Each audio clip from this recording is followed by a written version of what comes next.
জয় মা তারা, জয় গুরুবন্ধী। ভ্রাতার সহিত শত্রুতা না মিত্রতা থাকবে কি দেখে বুঝবেন? লগ্নপতি ও তৃতীয়পতি গ্রহের সাথে শত্রুতা মিত্রতা আছে কি না সেই দেখে বোঝা যায় ভাইয়ের সাথে শত্রু হবে না মিত্র হবে।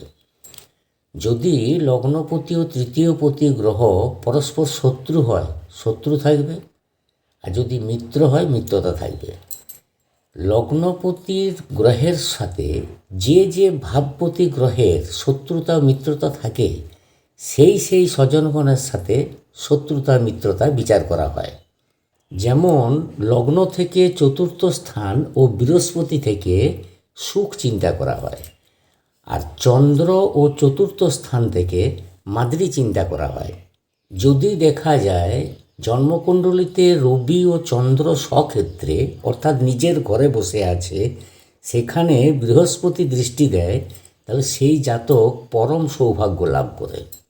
তোমাদের পাশে আছি, সকলে ভালো থেকো। আমার ভিডিও ভালো লাগলে পাশে থেকো। রাধা রাধা।